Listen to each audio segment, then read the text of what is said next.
Hello and welcome to the Magic Mirror Podcast. I'm your host, as usual, Khan the Trinket Mage, and with me is my co-host, 33 Elk. Hello. Additionally, we got our other co-host today, Salubrious Snail. Hello. Today's a fun episode, and we're all coming to the podcast with different decks that are in various stages of brewing, crafting, being built, and we're going to pitch the deck to each other, and then we'll offer suggestions and help with the brewing process.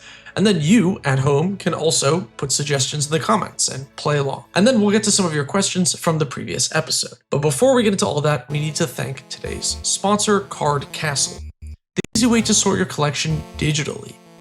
You can start scanning and sorting your cards today for free. But if you use our link below, you'll get 1 free month of premium access. Thanks to Card Castle for sponsoring the podcast. Alex, why don't we start with your deck? Because this is actually kind of how we came up with how you came up with the podcast idea, was we basically did this exact thing. Yeah, I asked for goofy high mana cost artifacts, and I was given some number of goofy high mana cost artifacts. I like the deck's name. Yes, so the deck's name is Joyra's Innovative Bullshit Factory, and it is a Joyra Ageless Innovator deck. That's the one where it's a 2-mana creature, and then you tap it to put 2 counters on it, and then put an artifact with a mana value X or less, where X is the number of counters on it, onto the battlefield. So the idea with this is this allows both kind of ramping, getting stuff out quickly, but it also allows getting artifacts out at instant speed, which is sometimes relevant. So with that, you can get in a blocker. You can also do something like flashing in a Kudotha Forge Master, something that usually would get like removed on, doesn't survive a round. And then there are also some goofier options, like there is a card called Monkey Cage that whenever a creature comes into play, you sacrifice it and put that 2/2 apes onto the battlefield equal to its convert mana cost. Normally you can play it, and then unless you have something to follow it up with, a lot of times it'll just be your opponent playing something small and you just get like a couple monkeys. But with this, you can flash it in response to a Galta or something and get a whole bunch of monkeys. So that's this deck. It's kind of like a bracket 2, bracket 3 sort of thing, somewhere probably low bracket 3. And I'm just trying to make it consistent. I think it has fast rollouts, but I don't know how much protection it needs. And I also don't have an entirely good sense of how it plans to win and how quickly it can win. This deck is cool. This commander is like really fun. And I totally see the problem with a lot of these like artifact value piles is, how do you actually win? How do we convert the funny Monkey Cage, I get 5 monkeys or whatever, into like actually lethal, which can be tricky in a lot of these lists. Same with like Simic value piles. Sometimes you just kind of run into the what's my win condition problem. Yeah. And there's some things that seem kind of like a win condition. But it's really hard to say in practice, how much of a win condition does this have? So obviously kind of Monkey Cage is a thing. You could just get out some big creatures. It has like Combustible Gearhulk, Research Thief, some other kind of flying beater sort of things.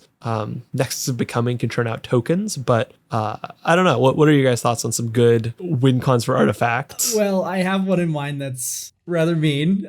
You could of course Mindslaver, right? Yeah. It is a bit of a vibe killer in the wrong table, though. Right.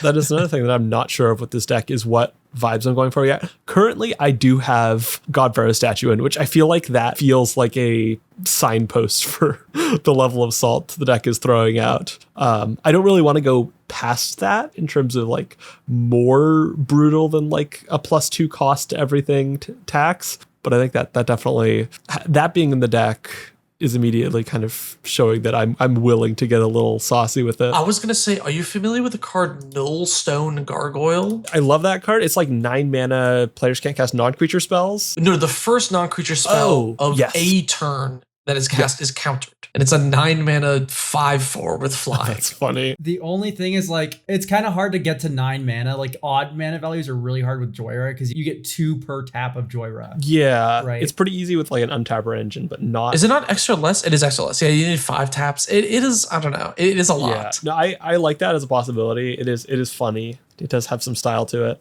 Although the card is not very good in general. Yeah, I think if you wanted to go stack swap, Possessed Portal is the actual answer. Yeah, which I don't know that that's what I'm going for. Yeah. I mean, you could totally just, I think like a Rite of Replication would go pretty huge in this list.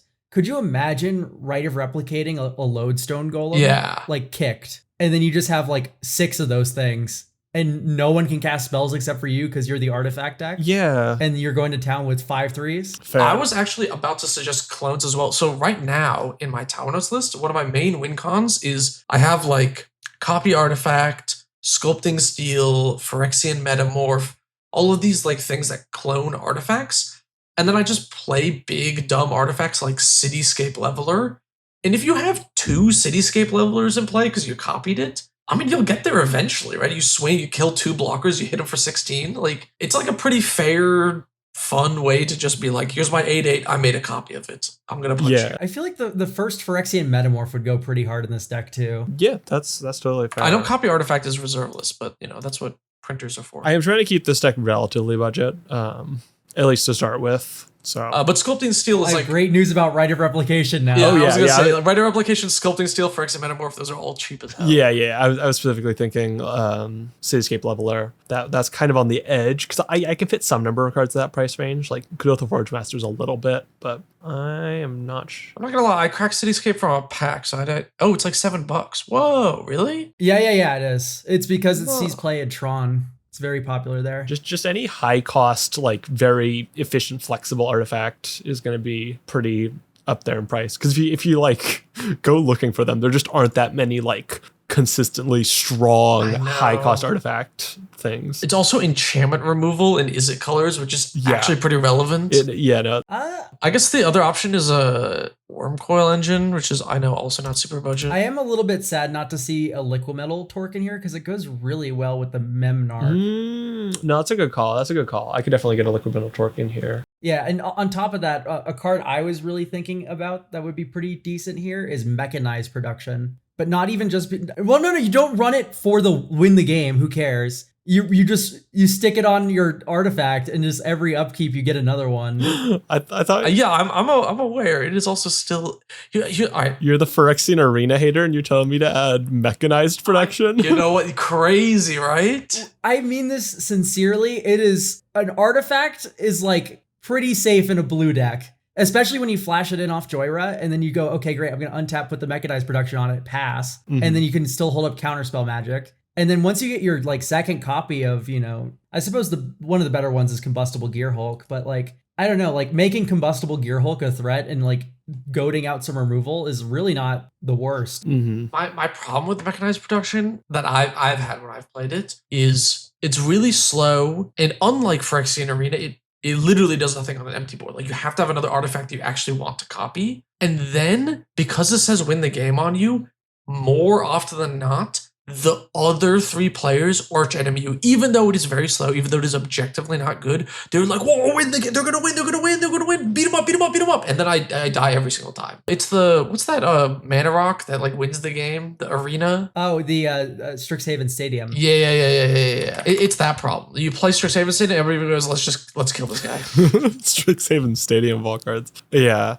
Mechanized, I don't like looking at Mechanized Production. It makes me feel like terrible things are going to happen if I play it. I tried playing it in Lantern as a way to make more mill rocks and like alternate win.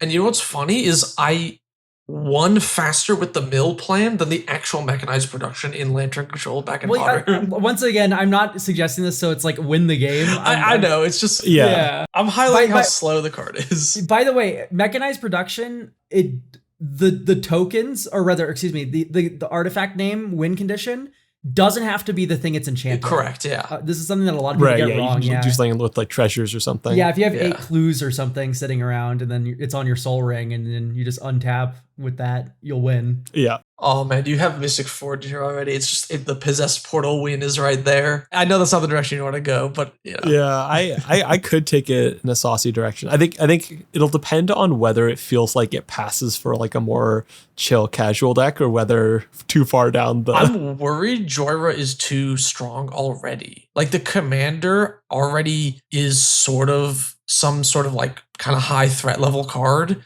that even even if you're just like flashing in Lodestone Golem and then Meteor Golem or whatever, like it's still a lot of value. I don't know. I guess we'll see. It's difficult. That's part of my thing with this deck is I don't have a sense of how threatening Joyra is to people. How much is Joyra? Oh god, I need to kill that thing. I'm running like a decent amount of protection for it. Like I'm running like a few pairs of boots, 3 spells that like untap and give a thing protection, and then like a handful of counter spells, mostly expensive counter spells because I think this deck mostly plays at instant speed, so expensive counter spells theoretically work. But yeah, you could play if you want to add a little bit more card draw, you can add one of my favorite cards. Oh, please tell me you're not talking about the Investigate 3 times. I am talking about the counterspell. Investigate 3 times counterspell. Oh, Confirm Suspicions. confirm suspicions. Yes, I love Confirm Suspicions in my terrible artifact decks. It's 5 mana for cancel and you make 3 clues. It's awesome.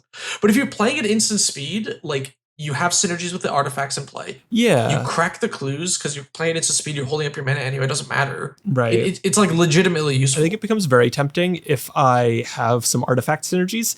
If I don't, it's just kind of inefficient card draw, which isn't bad on a counterspell, but like it's also not great. If you're really into the artifact synergies on your 5 mana counterspell though, there's the one that makes Thopters equal to its mana value, and then there's Spell Swindle, which makes treasures. Right. Those are the good ones. I could see doing the Thopter They're still one. not good.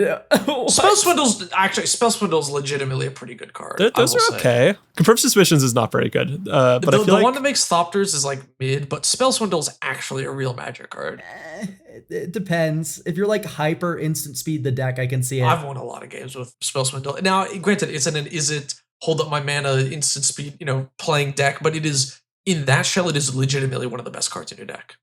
It's just better mana drain in that deck because you care about the treasures, Yeah. I do see in your maybe board here, Clock of Omens. That's like I feel like that's like one of those turning point cards. I'm coining terms here. A turning point cards where like if you have Clock in your deck now has this ability to turn Joyra into an artifact with Clock in play and then just like go pseudo Infinite Storm off basically. Yeah, for sure. Which I think that's like if you're gonna add it, go for it. But yeah, I don't think it fits with the current way I'm going with the deck, but I could see in theory because there are a handful of like Wizard Spellbook Wand of Wonder type things that have really good tap abilities. So I could see going for it. It's like kind of a pseudo mana rock. So type I thing hate to be with that guy, upside. but also I'm that guy. So Transit Mage, right, gets the 4 and 5 drop like juicy heater picks off of for Joyra, right? And you can get Conjurer's Closet as your first 5-drop artifact. And every single turn, you can just flicker the Transit Mage to get a new thing for Joyra to shit out. Yeah, but like I don't have much of an ETB thing in here, so I mean, I might have more than I think. You have Thought Monitor, Sandstone Oracle, Meteor Golem. No, you're right. Combustible Gear Hulk. Okay, I'm seeing it. If you have a way to give a haste, you could I do. tap Kuldotha Forge Master, then haste it, and then do that again if you blink it. I'm running a few pairs of boots and for both the haste and Sadly, the boots won't work with that. Yeah. Oh, the boots won't work with that, but yeah. Oh, which are we talking about? Oh, I meant you could like tap Kuldotha Forge Master, blink it with the closet, give it haste, tap again. You could run a dowsing device. Oh, yeah. See, that's what I was considering. I had that in my maybe board, and I felt like it wasn't going to do enough, but it is also a win con, so I might put it back in. It is also just a ramp, by the way, in this deck. That is true. That's true. You know what I like more than dowsing device is the Brass's Tunnel Grinder. Brass's Tunnel Grinder's fine, but when we're talking about like solving the Kuldotha Forge Master flicker thing here, like the dowsing device works for that because you flicker the Forge Master and then it comes in untapped and the dowsing device gives it haste and you can activate it again. I see the vision here. Oh, that is fun. Yeah. I see the vision here. By the way, with Kuldotha Forge Master, you know what makes 3 artifacts? Confirm Suspicions. Oh, wow. That's true. That's true. Just putting that one out there. Oh, wow. Just putting that one out there. That's funny. Also, I want to suggest my favorite commander, Tawanos, Urza's Apprentice. Just put it in the 99. This card's sweet in a deck like this. Copy target It's act. 2 mana blue-red for a 1/3 with haste. Tap blue-red, copy the activated or triggered ability of an artifact. So, Combustible Gear Hulk, 2 Gear Hulk triggers. Double the Forge Master activation.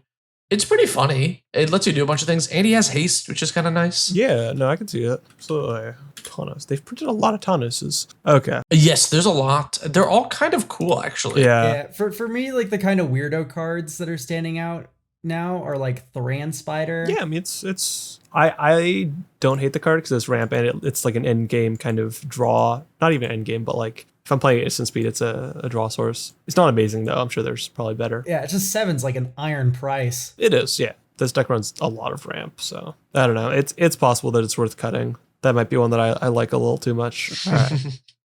It's kind of funny, but it is also kind of mid. I have some decent ideas of where to go with this, and I'll probably experiment with a little bit. I probably won't go for the possessed portal, but I'll try some other things that are maybe a little bit saucier, but not quite to that level.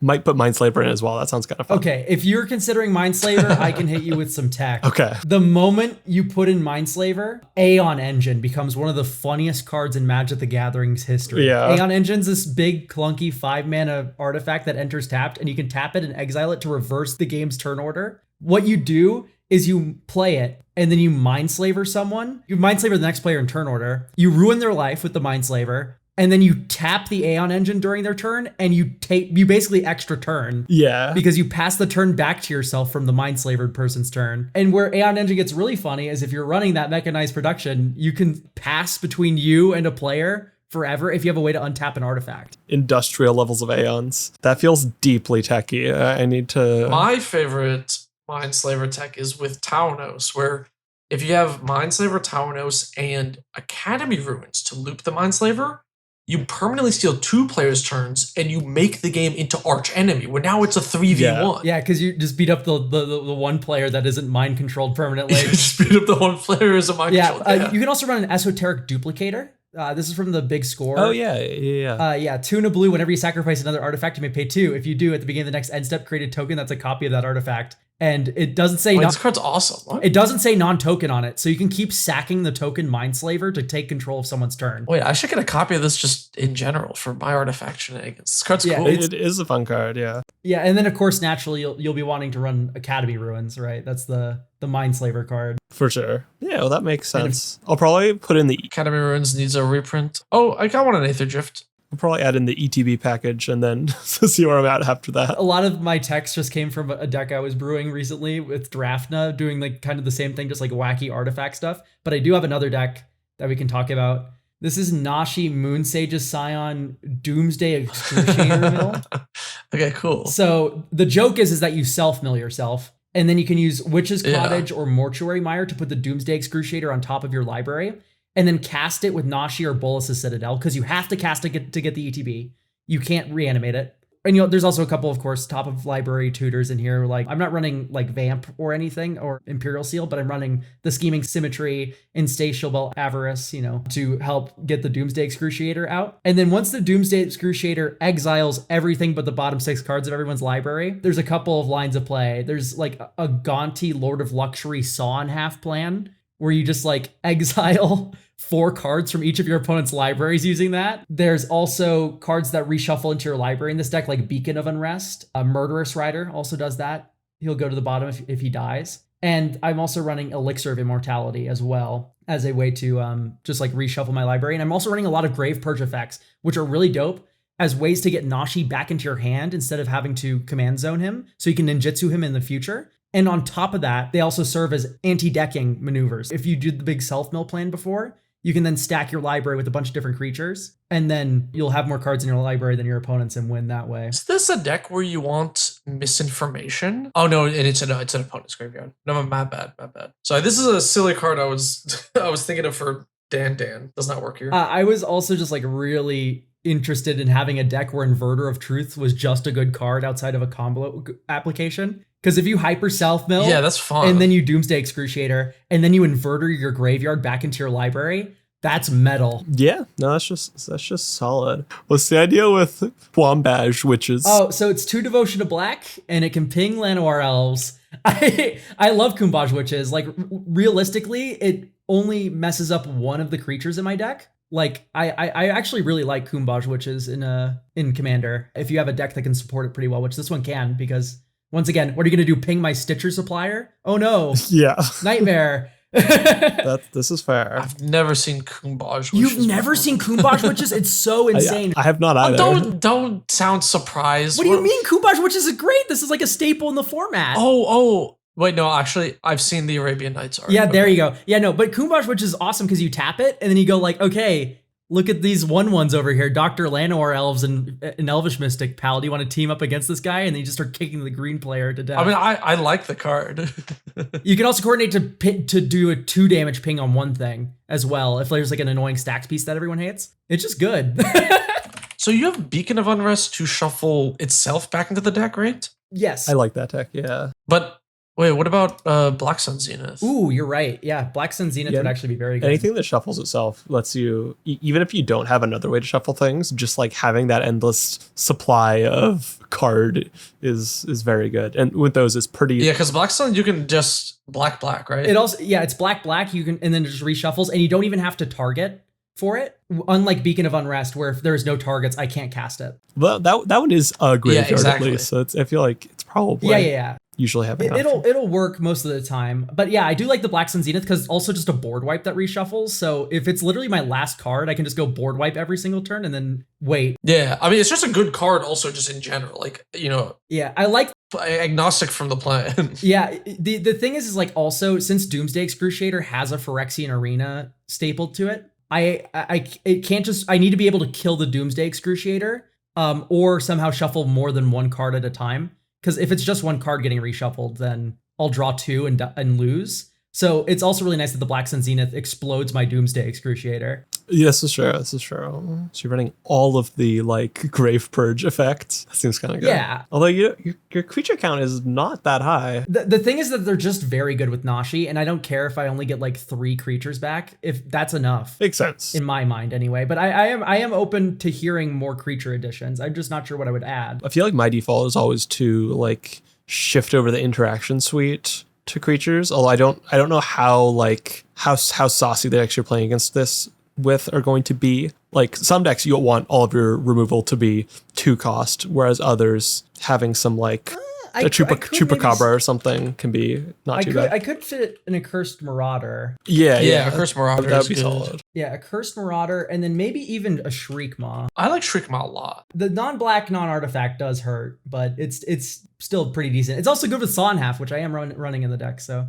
the Saw and Half is mostly there. It's a Moonlight Bargain deck. Moonlight Bargain. I've never heard of that one. Isn't that card kind of bad? It's 3 black for an instant. Look at the top 5 cards you play. For each card, you can either put it in your bin or pay 2 life, put it in your hand. So it's a 5 mana draw 5, but you lose 10 life, or it's a 5 mana mill 5. It's so much mana. Yeah, 5 is a lot. This deck is low curved. Are you just cheating with Nashi? Yeah, I am cheating with Nashi. It's just like, I don't know, like 5 mana is a lot of mana. And yeah, I'm not going to ever tutor this to the top, right? Like if I have one of those, I'm going to grab in the Doomsday probably not a way to Excruciator. do that, I don't think. Yeah, Or no, I guess it does self-mill and dig really I guess deep, there's though. insatiable avarice, and there's like a couple ways to tutor to the top, but like it seems like a lot of work for it. Yeah, but at that point, I'm just going to Doomsday Excruciator, you know? Yeah, exactly. A long walk for a short drink of water. Yeah. This is a deck that hates Nevermore effects. Oh yeah, no, for sure. Yeah, that's just. I am running Withering Torment and Feed the Swarm though, like a responsible mono black player. So Yeah. Nevermore effects super underrated in Commander, by the way. Love those cards. I don't need Nashi, by the way, in the slightest. Yeah. I usually just name like Cyclonic Rift or something. That's how I won a game in an Enchantress deck, is I never moored Cyclonic Rift, and that was the only thing that could answer my board, and it was just in the hand. And I'm playing Nevermore in every Enchantress deck because Cyc Rift and Farewell are like the few outs to like big Enchantress piles, and you just play those, and you're like, all right, no Cyc Rift, no Farewell, and like that's it. They're out of outs. They don't have anything anymore. Yeah. What is the Thieves Tools for? What the hell is Nashi. Oh, I'm sorry. I thought this was a different card. My bad. It's not the one that uses Nashi's just like kind of a value engine that hangs out. Yeah, well, Nashi also exiles opponent's library slowly as well. For sure. Turns a 6-turn clock into a 5, then 3, then Lantern. What's the idea with Lantern of Insight here? The idea with Lantern of Insight, just that you know what's on top. I like Codex Shredder in this deck already. It's just a card, and Lantern helps me mill basically myself or other people, depending on whether or not their top card's good or not. There was like another specific reason I was running Lantern. It seems solid for knowing like whether you should attack with the commander or not. Like how urgent is it? But But it seems like without Codex Shredder, I would feel pretty bad drawing a Lantern of Insight. Yeah, the thing is, like, it's just really easy to pick up either because I have like Grim Servant and Demonic Council, which the Delirium is going to be on pretty frequently. Or it might not even be, though. Actually, I only have 5 card types along my whole library. But is that what you're choosing to tutor for? Because you're not running like that many tutors, like some number for sure, but not a massive number. Yeah, it also helps with Gonti. That's why I was running it mainly. Mm-hmm. I do like it a lot with Gonti. Do you ever play Netherborn Phalanx? It's like a 2/4 creature. ETB, each opponent loses 1 life for each creature they control. But anyway, it has Transmute and it's a 6-drop, so it does just instantly get the Doomsday Excruciator. Yeah, I don't want Doomsday Excruciator in my hand most of the time though. Although I do have enough discard outlets that'll probably be good. So yeah, I'll go down the Lantern, I suppose. Is there enough mana acceleration here? Nashi cheats so hard, it's unreal. Okay, that's fair. I guess if you're I used to be on Thran Dynamo and stuff, but I just felt like it kind of clogged up stuff, and it's like sure. Yeah, that's like the main concern there. Keurig as well. Oh my god. Mm-hmm. I mean, Keurig is a comically broken card. It's so good. Yeah. That's good acceleration for sure. Oh, Vengeful Pharaoh. That's such a funny card. Yeah, Vengeful Pharaoh is tons of fun. That's like also partly why I like the Codex Shredder a lot. And it's also there because I have Entomb in the deck, so Entomb turns into like a kill spell if I need it to. Makes sense. Yeah, this seems mostly pretty sweet. Yeah, it's like a niche like thing that you're trying to do, and you have, I think, most of the cards in existence that do the thing you need to do. It's just this deck, like, I feel like this is a deck that might require some fine tuning. Like Spy Master's Vault is like a mandatory card in a mono blacklist, in my opinion. I am so high on basics because of Witch's Cottage. That's my main concern, is I want to be able to have that on pretty regularly. You could at least add a Spy Master's Vault without losing out on that. Yeah, like what turn are you wanting it to be online? Because I feel like your current number is like, you're probably gonna have it online turn 4, but do you need that? Yeah, I like it on turn 4. I mean, if I like milled it over with Stitcher Supplier, think about the curve here. You go Nashi, and then on turn 3, turn 4, you play the Witch's Cottage after having milled or entombed, and then you swing with Nashi, and then there you go. It's back. I kind of see it. Or it's in play, so it's important for that, I think. I get it. Yeah, I kind of see that. The only other thing is, why Mind Stone? Why not something that makes more black mana? I just kind of like that it cycles. Honestly, I might not even need the Mind Stone because I don't really need to go from 2 to 4 at all. Yeah, honestly, I don't think you need any 2-mana rocks. I don't see the point in this deck. Yeah, I like the Jet Medallion. Yeah. Maybe the Jet Medallion, but you know what I think is better, honestly, is Blood Pet. I don't know about that. I don't know if I like Blood Pet as much. Like, it's turn 2 Nashi. It's a ritual with Keurig, and it's a turn 2 Nashi, but if turn 2 Nashi gets thermonuclear bombed, which is likely to happen because Nashi's terrifying, I'm then stuck with a 4-mana commander, or it's in the graveyard, and I have to, grave purge it back or whatever. Exchanging card disadvantage for potential card advantage is never a great, because it's like guaranteed card disadvantage. But you're not running, like, this deck isn't, you're not like a deck that's running a ton of protection for Nashi. So if your concern is it getting blown up, shouldn't you just cast it earlier when they don't have removal? I think like Nashi's a nice support piece, but legitimately the stars of the show are Bolsa, Citadel, Keurig, these sorts of, like, there's a lot of backup to Nashi existing, Like, I don't need Nashi to have the deck do the thing. Well, then that's even all the more reason to play Blood Pet. You just mock Nashi turn 2. If they remove it, your deck isn't dead.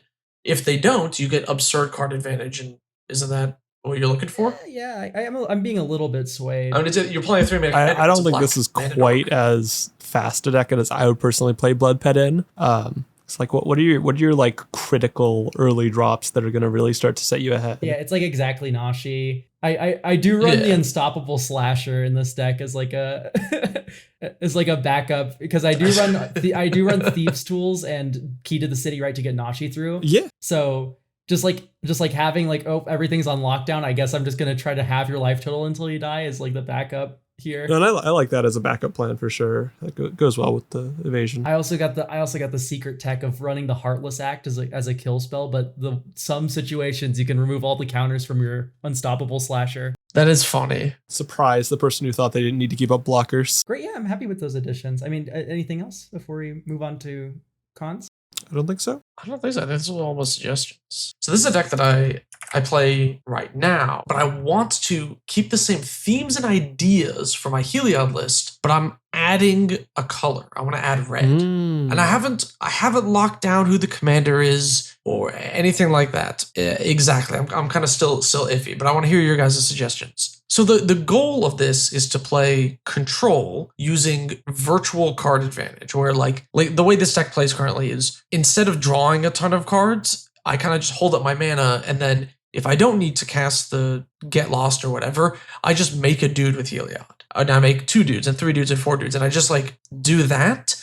And I sort of like slowly get advantage over time, because then board wipes don't really affect me because I have all, not real cards in play, and I'm just kind of like holding up stuff over time. But Yeah. I want to add red to it. So I need like mana sinks, and I need like utility sort of cards in hand that I can like flash in. Sure. I had a couple of ideas for who the commander could be, and one that I'm thinking of, Boros Angel. Elk probably knows what it is. That forces people to attack. That forces people to attack. Yeah. Is there an angel that forces people to attack? Indeed. Do you mean Cassandra? Yes, thank you. Yeah, I was confused. I thought you meant like it goaded everything, like a Cardor. I'm like, I don't think there's a Cardor angel out there, but no. But if Cassandra does force combat, notably about Cassandra is she doesn't force combat like away from you. Like you can be attacked. That's Yeah, easy. no, like that's fun. Yeah, and white, there are even. going to be ways around that for sure. That's kind of a fun idea. I like that as a very like old school kind of option.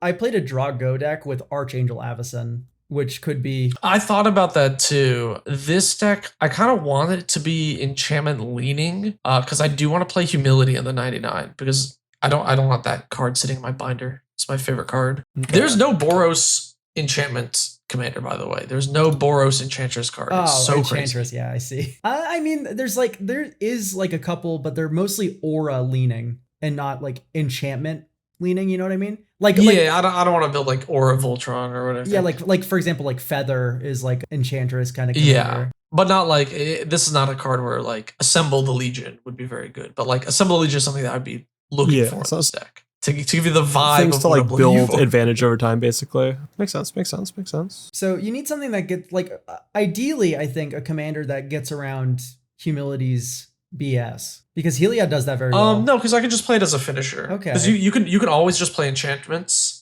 then go board wipe, Humility, Opalescence, just like kill everybody. You can just use it as an alpha strike, because then you have the Opalescence, but if you can't kill everybody, the Humility like locks it up, so you kill people in like 2 turns. If you're running Opalescence and stuff, are you ever considering running the Fading Counter enchantment? I don't know if you already have it or not. Because Opalescence, Parallax Wave? Opalescence and Parallax Wave permanently bans creatures from the game. You can exile all creatures from your opponents and like always flicker all of your stuff forever. That is a pretty classic one. That was in like standard back in the day. I kind of forgot about Parallax Wave. We talked about it with Pleasant Kenobi. Parallax Wave is broken. It's so good. And the best thing is like you can like Moonbless Cleric, right? Moonbless Cleric is like one of the best enchantment tutors. You go Moonbless Cleric, and then you get Parallax Wave on top, and then you play Parallax Wave on curve, and then you flicker the Moonbless Cleric with the Parallax Wave.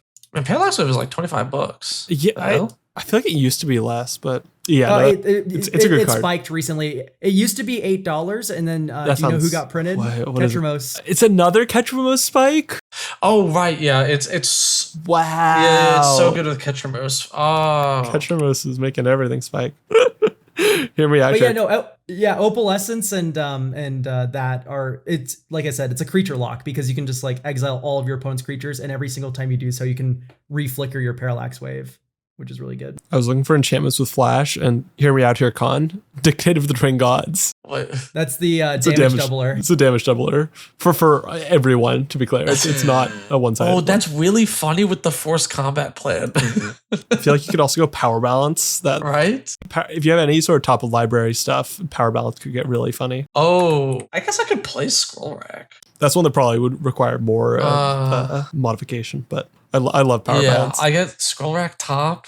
Yeah. I'm also looking for more cards like Slumbering Dragon. Ooh, you could, for the commander, play Gisela, Blade of Gold Knight. It doubles all damage to opponents and their permanents, and it halves it all to you. And then you can run like Pyrohemia control if you want that enchantment lean, and it'll reduce all the damage to your creatures from Pyrohemia to 0 and double it on all of your opponents to 2. Oh, that is funny. That's pretty good. Oh, that's really cool. I have a patron that has a Gisela like Boros control shell. that does similar stuff to that. Maybe they have Pyrrhemia. I played against it. It's really cool. This commander is so strong. Yeah, I love Gisela. Gisela's incredible. But yeah, beyond this, when it comes to forced combat and Boros, you are like spoiled for choice. Take the Bait is like one of the best cards ever. I love Master Warcraft, even though it's a little bit janky. I have a copy of Take the Bait and Master Warcraft from other decks I've built. They will be going in here. Take the Bait is one of the coolest Magic cards ever made. It's so funny. I've won so many games with Take the Bait. It's actually insane. And then of course, Selfless Squire is like kind of like insanely good in these kinds of shells. If you feel pretty guaranteed that people are swinging in at you, that goes hard. What's really funny about Take the Bait and Selfless Squire is they work really well together. If you flash in Selfless Squire and you're in a 1v1 situation, you can still take the bait to give your opponent an additional combat, basically. Ooh. You get bashed over the head twice, and Selfless Squire gets twice that many counters, basically. Dictate of the Twin Gods also works there too. Hang on, wait. At what point does a Fling Commander become kind of dumb? I guess there probably aren't that many cards similar to Selfless Squire if you're looking for like maximum PT. I think that's like a kind of one. I could say it. Great news though, you can get like you can always find it with Imperial or Recruiter of the Guard. Like it's a 1/1. That's true. That's true. That'd be a very silly sort of win con. Silly win con is what I'm in the business of using here. Yeah, like I said, I used to run an Avacyn Drago deck. I'm gonna peep at this list. Rule of Laws would go really hard, of course. You're already in there. Yeah, a lot of the classic stacks is. I mean, you can always go like the stop hitting yourself route with the Blasphemous Act, the chain reaction, and the damage redirectors. Like that's never too bad. Like Brash Taunter also works really well in a goad plan. Yeah, I can play a Repercussion as well. That one's whenever a creature. Yeah, Repercussion. Whenever creature's dealt damage. Yeah, I can see it. I like these suggestions. These are fun ideas. I was also thinking of commanders potentially playing Parava of the Steel Legion. Is that what it's called? Oh yeah. That's the partner that like is just a Heliod basically. It's 4 mana to make a dude. Yeah, it also gives your stuff +1/+4. Yeah, and then as the partner, I just played Jessica Thrice Reborn because it's really good with humility because I can like one-sided Wrath. Yeah, that would be pretty good. In red and white together, you have a lot of options for like Smothering Tithe forced draws. I don't want to run Tithe because I think Smothering Tithe is I hate that card. You know, that's fair. It's a bit of a stupid card. It's kind of it's too easy baby mode in my opinion. There was I've played enough games where I go 2 mana Rock, 3 mana turn 3 Smothering Tithe, and then straight up win the game, and it's like, all right, I've done it enough. Yeah, I'm kind of tired. Were you thinking of partnering with Jessica? Oh, a Parava of the Steel Legion. Parava? Oh, still makes tokens? Yeah, that'd be pretty. Yeah. It's just another Heliod, so it kind of lets me like keep a lot of the same Heliod effects. That's kind of yeah, it's kind of neat. And then it's also like without the humility in play, obviously, Parava is its own win con. If I just have like Assemble the Legion going on, and it's like, oh, I'll play this. My tokens get +1/+4 or whatever. If you want Jessica Parava, some sort of forced combat theme, it would almost start to merge with your Mardu deck. Mardu deck is getting scrapped. There you go. I don't increase the number of decks I have. I am capped at the number of decks. So when I build one, and if it uses pieces from another one, that deck gets scrapped, and I build a new list for that. Makes sense. It's like a self-imposed rule that I think it's been better for me to like keep track of all my decks, and it also lets me put more resources into each deck individually rather than having 20 decks. Right. Yeah, I feel like I would build Prava pretty different than I would build Bassandra. Although that's what I'm thinking. Like if you're trying to go something closer to what you had before, the Prava is definitely going to be that because you still have the option to have an outlet to get tokens, whereas Bassandra would definitely be fully like a political goad type of deck, I would imagine. Yeah, this would be like the funniest home for like Secret Commander Kazul. Oh yeah, I mean Kazul is sweet. Kazul pretty solid, yeah. With percent, I mean I've played Kazul as the commander of a deck before, and he is so awesome. Yeah, I wish there was less goad and more like you have to attack me specifically. There's exactly one card that does it. It's called Trove of Temptation. Trove of Temptation, yeah. Yeah, and it's like you make a treasure at the end of each of your turns, but like your opponents are also have to swing at you with one creature every combat. Yeah. And sadly that's just the only one. Everything else is goad. I also want to fit a Sunforger package in here, but that might be too much. Sunforger is a really good draw go plan, but it's something that you really absolutely need to build your deck around if you want it to be like actually like a star in a bracket 3 game. Yeah, so I have basically all of the creatures in the game that let you spend mana to instant speed attach all equipment to them. Well, There's like 3 of them. There's also Leonin Shiraki, or Shikari rather. Yeah, I have that as well. So I have those, and so that also lets me play Drago with like just unequip, re-equip as long as I have the mana and that's more virtual card advantage without spending actual cards in hand. So it fits the theme. Well, it would be, you probably wouldn't want to build around Bassandra. You'd probably want to build around, like, in my opinion, if you want to make Sunforger the star, you'd build it around something like Brunor Battlehammer, which is 2 and Boros, so 4 mana for a dwarf, 5/3, and then the first equip that it attaches to a creature each turn costs 0. So with the Leonin Shikari, Arden could do the same as well if you wanted to have like a partner thing, do a Jessica thing. Is Arden each combat? No, or is it just your combat. Just yours. The thing with Brunor is that it's 0 mana each turn, once each turn. So you can equip for free with the Shikari every single turn. Yeah, but that's only if you have the Shikari in play and the commander. Well, the Shikari's a 2/2. You can tutor for that thing easily as hell in Boros. It's like, it might as well be a secret commander. How are you activating equip abilities on opposing turns? Is there something I'm missing? A Shikari lets you do that. Oh, there's just a card that allows that? Yeah. Leonin Shikari says you can activate abilities of equipment as though they were instants. Oh, interesting. So yeah, I used to play this with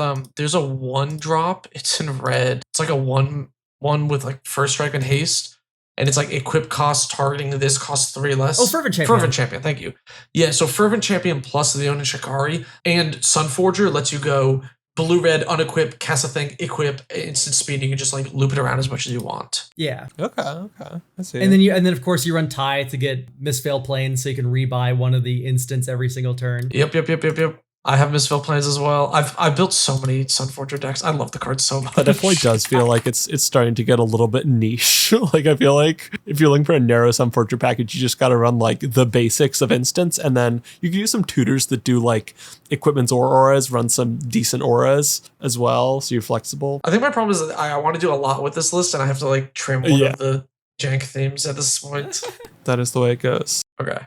That was a lot about a deck that's like not really built. Yeah. So we're moving on to the Beseech the Mirror section. This is where you can ask us questions.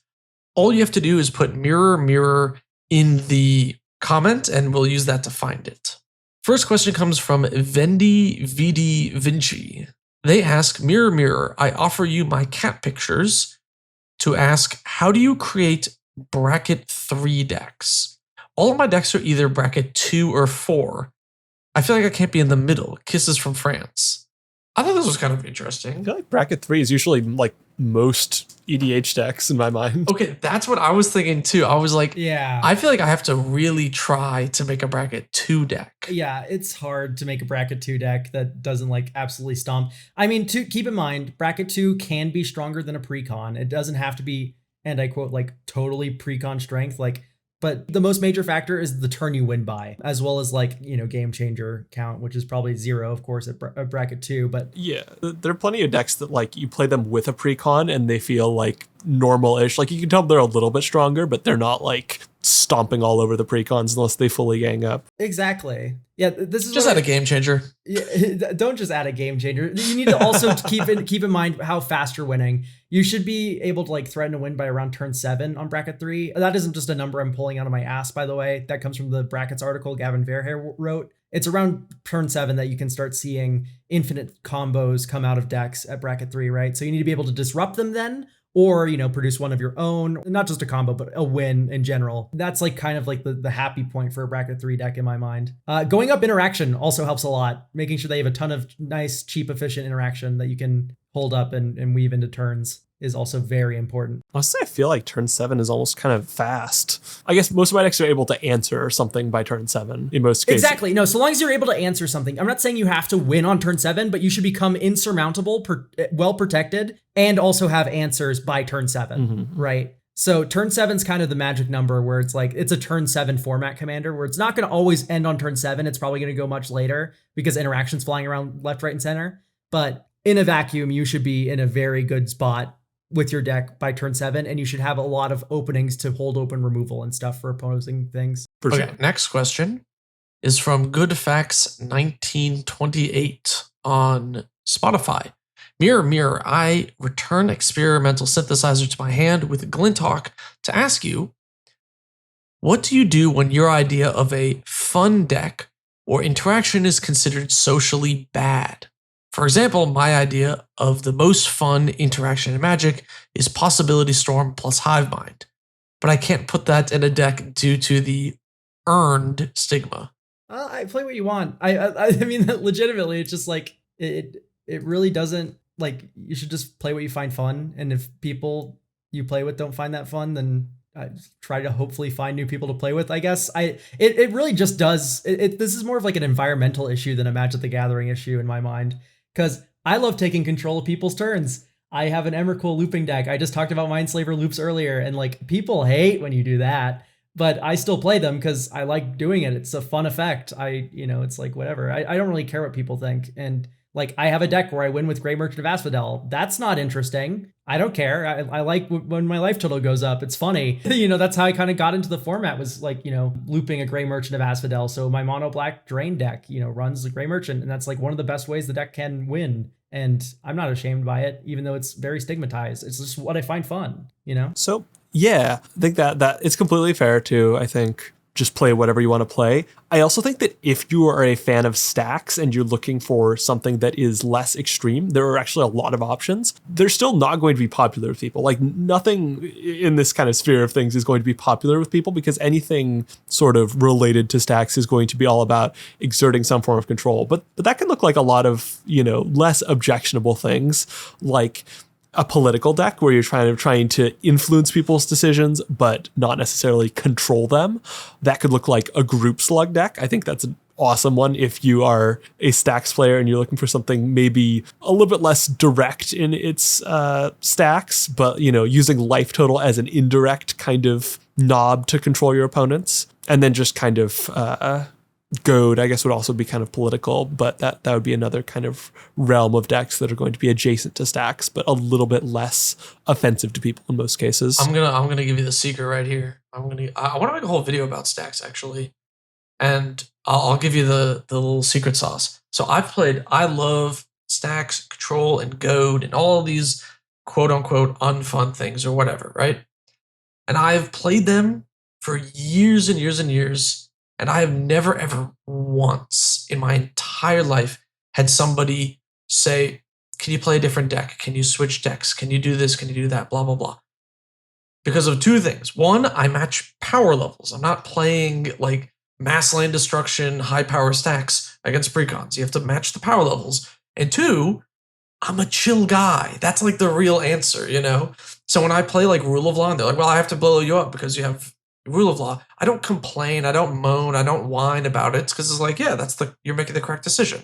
Yeah. And you just have to like be a regular chill dude about it. Like that's the real answer. That's actually Make so real. You fun to play with. Yeah, you need to project the energy you want back. If you're complaining every second of every game, then it's like, yeah, you're going to get complaints back at you. No one likes complainers, But I've yet to play my blue control deck against somebody and have them like actually complain. Yeah, how you handle yourself at the table is so big. I have so many decks that would offend people to the moon and back, but I tend to be kind of fairly, chill, even occasionally apologetic if I'm, doing something that I kind of have to do, but it's not so great for a person. I won't be apologetic like on a personal level, but it's more like, I'm sorry that your mom died, sort of apologetic. Like, I'm sorry that happened to you,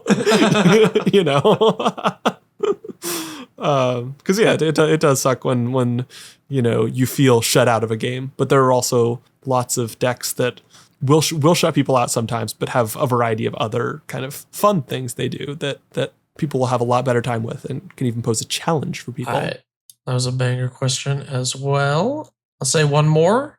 That looked like a question. I clicked read more. There was a wall of text, so I scrolled away. Oh,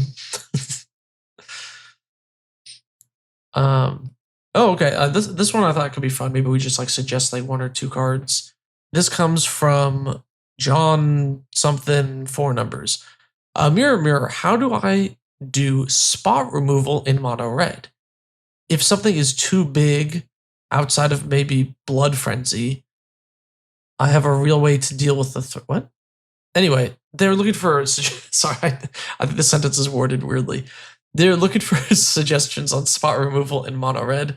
I assume they mean other than Chaos Warp. 'Cause Yeah. Chaos Warp's like the Yeah, big Chaos one. Warp and Wild Magic Surge are kind of like your first two freebies. After that, you do have to do a little bit of work. I actually quite like Liquid Metal Coating. It's just a mana rock, and then running artifact removal is good. And now suddenly your mana or your artifact removal are now Doom Blades. So with the Liquid Metal Coating. So Liquid Metal Torque is the mana rock, to be clear. oh, sorry, that's what I meant. Yeah, coating targets lands. Liquid Metal Coating, yeah, it can target anything. Yeah, I mix those two up all the time. But yeah, Yep. I mean Torque. Liquid Metal Torque Oh, is you a can mana run rock for both. free. I mean, you can run both. It's just like the coding has a lot less application unless you have a commander that particularly cares about artifacts or what have you. So I have an answer to this from a different direction, and that is if you're playing a deck that is putting enough pressure on opponents, you can use like what is it called? A threaten effect. If you're playing a deck that is putting enough pressure on opposing life totals, you can play like a threaten effect and just use a big creature to, finish off an opponent or get them to a very low life total. My Rata deck actually has very little hard removal. I'm not even running Generous Gift or Chaos Warp because those are, less than 4 mana. I can't be running that. But I have like Captivating Crew and Molten Primordial, and these things that can yoink a massive opposing threat that I have no way to kill, and I can just go in for an alpha strike with that. It's a little bit easier in game because you have options for giving it trample as well, but that can be something to consider depending on how aggressive your deck is. I feel like I have a real answer and then like a hee hee ha ha funny answer. You're gonna mention the 5 mana sorcery that like kills target creature, aren't you? Oh, Fissure, destroy target creature or land. It's an instant. Okay, that is slightly better, but yes. And it can be regenerated. That's big. Okay, like I may have played Fissure in multiple decks before, but that's because I play unplayable cards. No, my real answer is like there's a lot of artifact removal out there that you could totally use in your mono red decks. Like Oblivion Stone is a budget-wise cheap card, and it is also 8 mana blow up everything, enchantments included in mono red. It's pretty good. You can just play that. My joke answer is you play a commander like Stark of Wrath or Diak-Chan Artful Beauty, and you just either do the Stark of Wrath tricks with untapping him. I'll read Stark of Wrath. Tap, destroy target artifact or creature. That permanent's controller gains control of Stark. You tap, target your own, I don't know, Darksteel Citadel, some indestructible thing. Untap it with some untap effect. Tap, target your opponent's creature. It kills their creature, and then it tries to target your Darksteel Citadel. Even if it doesn't destroy it, it attempts to, and then you get control of it back. And then Artful Beauty is tap, destroy target creature of your choice, then destroy target creature of an opponent's choice. If you use this politically, it is 2 murder effects on tap, just in red. It doesn't care about how much... Red Kumbaj Witches. It's red Kumbaj Wishes, yeah. It doesn't care about how much toughness the creature has, it just kills 2 things. And it always kills 1 thing at the very least, and if you make your commander, or if you're just playing a deck that has like Swiftfoot Boots or something, you can play Artful Beauty in that, put the Swiftfoot Boots on it, it can't be targeted, so it doesn't... Your opponents can never blow that up. And you can just go the slightly more jank route. Man, I love both those cards. They're fun. They're so cool.